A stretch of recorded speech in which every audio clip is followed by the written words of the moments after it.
오늘 본문은 이스라엘 백성이 사회라는 공동체 속에서 생활할 때 지켜야 할 행동 원칙을 갖고 있습니다.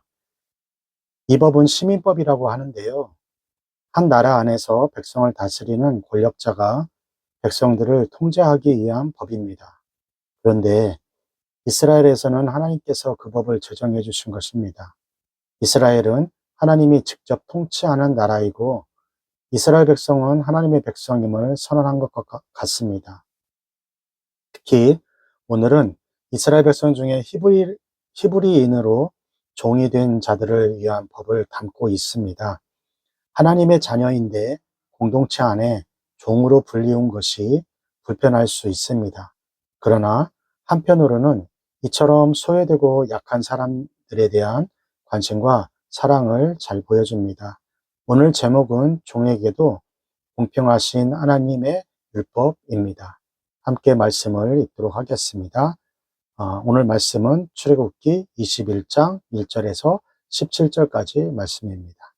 내가 백성 앞에 세울 율례는 이러하니라. 내가 히브리 종을 사면 그가 6년 동안 섬길 것이요 제7년에는 값없이 나가 자유할 것이며 그가 단신으로 왔으면 단신으로 갈 것이요 장가 들었으면 그 아내도 그와 함께 나가려니와 성전이 그에게서 아내를 주므로 그 아내가 자녀가 낳았으면 그 아내와 그 자식들은 상전에게 속할 것이요 그는 단신으로 나갈 것이로되 종이 진정으로 말하기를 내가 상전과 내 처자를 사랑하니 나가서 자유하지 않겠노라 하면 상전이 그를 데리고 재판장에게로 갈 것이요 또 그를 문이나 문설주 앞으로 데리고 가서 그것에다가 송곳으로 그 귀를 뚫을 것이라. 그가 영영이 그 상전을 섬기리라. 사람이 그 딸을 여종으로 팔았으면 그는 남종같이 나오지 못할지며 만일 상전이 그를 기뻐하지 아니하여 상관치 아니하면 그를 속싱해 할 것이나 그 여자를 속임이 되었으니 타국인에게 팔지 못할 것이요 만일 그를 자기 아들에게 주기로 하였으면 그를 딸과 같이 대접할 것이요 만일 상전이 달리 장가들지라도 그의 의복과 음식과 동침하는 것을 끊지 못할 것이요 이 세 가지를 시행하지 아니하면 그는 속전을 내지 않고 거저 나가게 할 것이니라. 사람을 쳐 죽인 자는 반드시 죽일 것이나 만일 사람을 계획함이 아니라 나 하나님 사람을 그 손에 붙임이면 내가 위하여 한 곳을 정하리니 그 사람이 그리로 도망할 것이며 사람이 그 이웃을 짐짓 못살아 했으면 너는 그를 내단에서라도 잡아내려 죽일지니라. 자기 아비나 어미를 치는 자는 반드시 죽일지니라. 사람을 후린 자가 그 사람을 팔았든지 자기 수하에 두었든지 그를 반드시 죽일지니라. 그 아비나 어미를 저주하는 자는 반드시 죽일지니라. 출애굽기 21장 2절 말씀입니다. 내가 히브리 종을 사면 그가 6년 동안 섬길 것이요 제7년에는 값없이 나가 자유할 것이며 히브리 종이 등장하는데요. 히브리 종은 주인이 집에 일정 기간 있으면서 노동력을 제공하는 것이 대부분이었습니다. 이스라엘의 노예제도는 근동의 그리스, 난 로마 제국과는 달라요. 사람을 잡아서 노동력을 착취하는 데 목적이 있지 않고 오히려 경제적으로 파산하는 사람이 노동력을 기반으로 재기할 수 있는 것을 제공합니다. 이스라엘의 노예법은 7년 후 남자 종을 해방시키는 데 목적을 둡니다. 이스라엘 사람들은 동족을 종으로 데리고 있으면 남자는 7년 되던 해에 몸값을 지불하지 않고 자유를 맛봅니다. 부부가 함께 종이 되어도 6년을 채우면 7년째 풀려나게 됩니다. 하나님의 일정 기간을 채우면 원래 있는 위치로 돌아가게 했습니다. 그러나 스스로 자유를 포기하고 평생 종이 되는 길을 선택하는 사람도 있었는데요.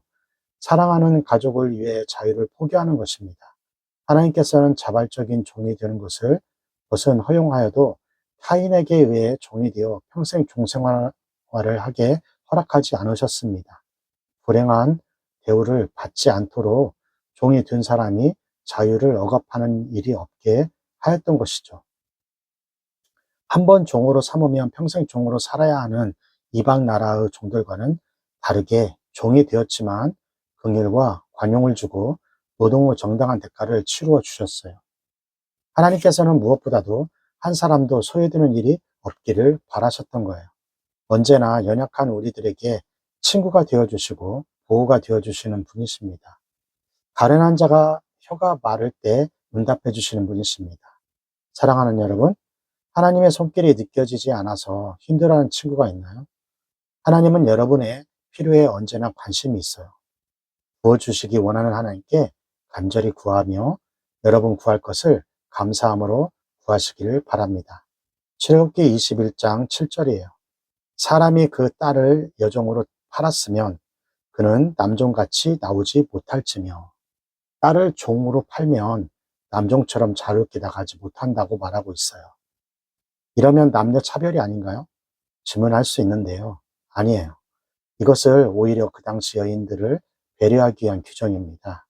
당시의 집이 극히 어려운 상황에 처하면 아버지가 딸을 다른 집에 여종으로 파는 경우가 있었어요. 여기서 말하는 여종은 여자 하인이 아니라 누군가의 아내나 첩으로 팔려가는 경우가 되는 거예요.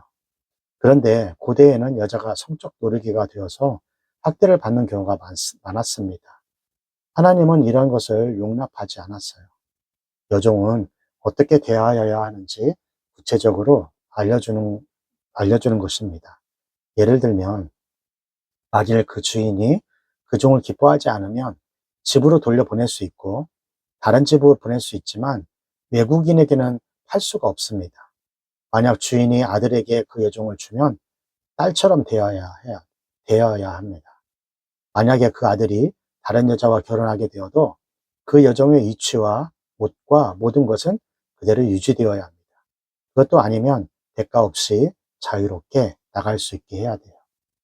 하나님께서는 이방 풍속과는 달리 인격적으로 대하라고 명하고 있습니다. 비록 여종이 경제적으로 팔려왔지만 주인과 같은 동족이며 같은 하나님의 백성이었기 때문입니다. 하나님께서는 외모나 경제적이나 신분 차이 없이 모든 사람을 존귀하게 대하시는 것을 볼 수 있습니다. 그러던 교회 안에서 다른 형제, 자매를 대하는 태도도 이렇게 대하여야 할 것입니다. 사도행전 10장 34절에서 35절에 이렇게 적혀 있어요. 베드로가 입을 열어 말하되 내가 참으로 하나님은 사람의 외모를 보지 아니하시고 각 나라 중 하나님을 경외하며 의를 행하는 사람은 다 받으시는 줄 깨달았도다. 하나님 안에서 새롭게 된 우리는 세상 사람들처럼 갑질하고 다른 사람을 억압하고 사는 삶을 살지 말아야 합니다. 오히려 배려와 베푸는 삶을 살아야 합니다. 자, 여기까지가 출애굽기 21장 1절에서 17절까지 말씀이고요. 오늘 말씀을 통해서 우리는 무엇을 묵상하고 또 무엇을 적용해야 할까요? 첫 번째, 종에 관한 법을 통해 드러난 율법의 정신과 같이 내가 약자들을 위해 하나님의 마음으로 할 수 있는 일들은 무엇일까요? 아직도 억압당하고 학대당하는 일이 많은 이 세상 속에서 힘들어하는 모든 이들에게 또 그들을 위해 중보 기도하는 그런 하루가 되시길 바랍니다. 또한 우리 주변에 이렇게 힘들고 어려운 친구들을 위해 또 그들을 용서하고 또 이스라엘 백성들의 그 종에 관한 법처럼 사람을 중시하고 똑같은 하나님의 자녀이기에 그를 하나님처럼 대하는 그런 여러분들이 되었으면 좋겠어요. 교육보고 힘있게 외치고요. 오늘 큐티 마치도록 하겠습니다. 교육보고 시작! 공부 잘해! 남주자 돈 많이 벌어! 남주자 은혜 많이 받아! 남주자